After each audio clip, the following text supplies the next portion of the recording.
Top 5 ways to stay safe on your electric dirt bike. Number 5, know your limits. If you just got your first electric dirt bike and it goes 50 miles an hour, keep it in eco for the first couple months until you get used to the power. People nowadays are getting their kids E-Ride Pros, Surons, bikes that go 45. You can crash at 10 miles an hour and still go to the hospital for a broken bone. It doesn't matter what speed you're going, you can still get really badly hurt on a motorcycle. So it is very important to ride within your limits and know exactly how fast you're willing to go, be able to maneuver turns, take turns, and ride properly at the right speed. Don't own the bike for 1 month and try to be hitting turns going 35 miles an hour and driving extremely recklessly. You want to ride as safe as humanly possible for the first couple months of owning your bike so you understand the beast that you have under you. Slowly but surely, you can learn to maneuver the bike in the way that you want it to, and you will have full control over your bike. Here's a good example right here. There's a car doing a reverse and he's going back into the lane, and there's cars coming up this way. I'm not about to cut through the left side and risk it and just try and haul ass because it's fun or whatever. I see these kids trying to do burnouts and trying to learn how to do wheelies. Like literally the first day, as soon as they get their bike, they don't even know how to ride a motorcycle. They're trying to learn how to do wheelies. That is one of the stupidest things that you could do. You need to understand your bike before you try and even learn how to do a wheelie. I had my first electric bike for 2 years. 2 years! And I never tried to learn how to do wheelies until one day I felt like I had full control of the bike. I knew exactly what I was doing with it. I knew the power band. I knew how fast it went at each point in the throttle. And then I finally gained the confidence to try and start learning how to do wheelies. But all these kids see so many people doing these insane tricks on bikes, doing wheelies and stuff. They immediately want to learn how to do a wheelie. And that's one of the silliest things that you can do because you're just going to end up falling on your ass and you're going to hurt yourself. Don't try and learn how to do a wheelie until you have full control over your e-bike. And that could take a couple months. That could take a couple years. Number 4 thing to stay safe on your e-bike is wear bright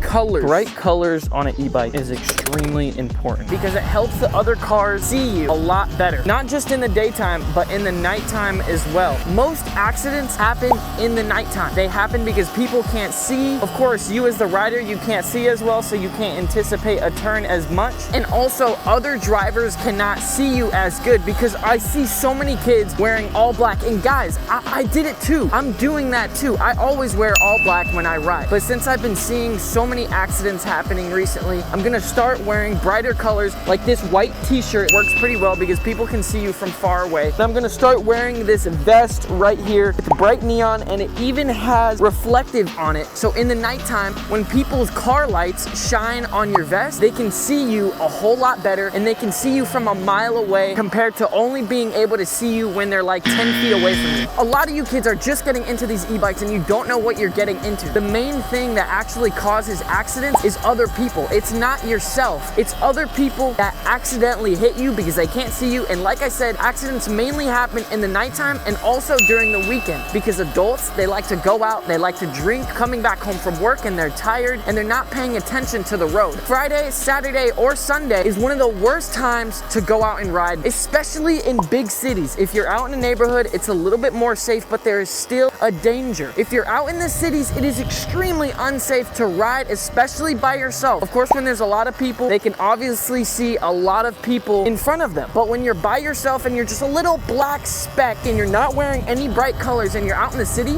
big chance you are liable to be getting hit. You do not want to get hit. I don't want to see any of you guys get hurt. Every time I see a kid that's hurt in the news, passed away unfortunately, it breaks my freaking heart, man, because you kids are so young. You guys got your whole life to live ahead of you, and I do not want to see any of you guys getting hurt or passing away at such a young age. Don't get me wrong, e-bikes are some of the most fun I've ever had in my entire life. You want to keep riding your bike for as long as you physically possibly can. Wear bright colors, do everything that I'm about to say in this video in order to stay as safe as possible so you can maximize the amount of time that you're on a bike, you're doing wheelies, you're having fun. Number 3, stay far away from cars. In this example right here, you can see this car driving past me really closely, which is dangerous. And in this example right here, you can can see me far away from the car, which increases my safety by a ton. When you're driving next to a car, this is the worst place that you can be because cars have blind spots and they're gonna be taking turns and they don't see you in your blind spot if you're right in their blind spot. So they're gonna take a turn and you're just gonna ram right into them. If you're out in a city, if you're just out riding in the neighborhood, stay as far away from the cars as you physically possibly can. As you can see, I'm on the far right side away from the vehicle. I don't wanna get anywhere near the car. You wanna stay in the middle of the lane. That's being as far away from the cars. You're not on the far left where obviously there's cars coming past you. You're not on the far right where obviously there's cars coming right next to you. You're right in the middle. So you're as far away from the cars as you possibly can. Something else I feel like I should mention because you guys are kids and I don't know if you guys know this, but always stop at the stop signs, bro. Always stop. Wait for 5 seconds. Look left and right. Look both ways. Make sure there's no cars coming to you and then you can go ahead and accelerate and go about your day. Always look both ways before you cross a stoplight. Even if the stoplight says green, still look both ways. There's people that could be running red lights from either way and they could hit you. You could get so badly hurt, it's not even funny.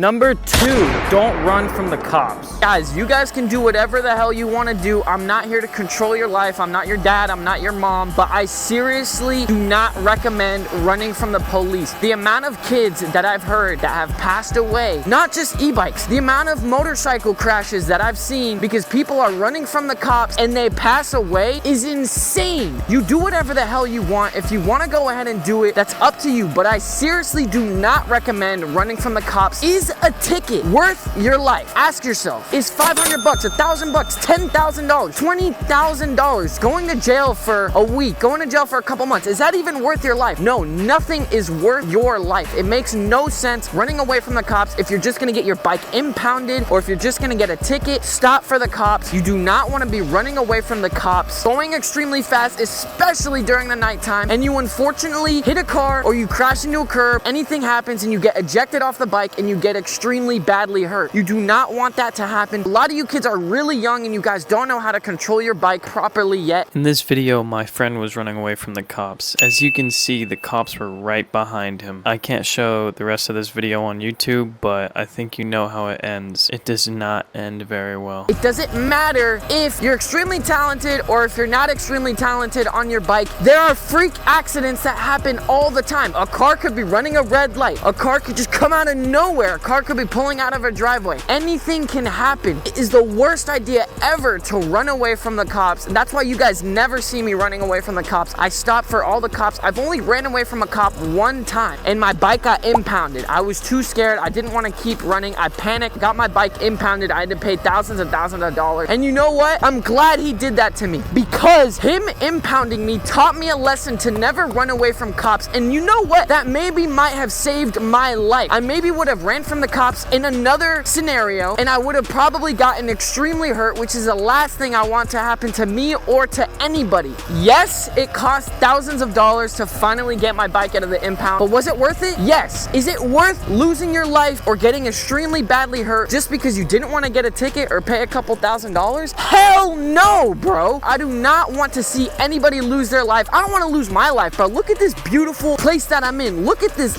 beautiful life that we're living, bro. No matter what you're going through, life is extremely beautiful. There's always upsides, there's always downsides. Number 1, wear your helmet. The helmets that we wear is extremely important. This is the helmet that I'm wearing right now. I know it looks like a full-size dirt bike helmet, but this is a mountain bike helmet meant for bicycles. Right now, I'm wearing a bicycle helmet. Since I've seen a lot of these crashes, I am now going to buy a full-on motorcycle dirt bike helmet. Dirt bike helmets that are meant for off-road vehicles such as 125cc dirt bikes, 250 dirt bikes, 450 dirt bikes. These dirt bikes that go upwards of 100 miles an hour. Those are really big, durable helmets that will sustain you and will keep you alive if you were to crash going a very high speed. If you're wearing a bicycle helmet, like a half helmet that's meant for pedal bikes, you will get hurt. You could be going 20 miles an hour. You could be going 30 miles an hour. You will get extremely hurt even if you're wearing a helmet because you didn't wear the right helmet. I'm kind of contradicting myself right now because I'm wearing a bicycle helmet, but I am going to buy a full-size dirt bike helmet. It's a little bit heavier. It's not as lightweight, but I don't care. I don't care about none of that. I don't care if it's a little bit heavier. I don't care if it doesn't look as cool. I don't care, blah, blah, blah, whatever. I'm gonna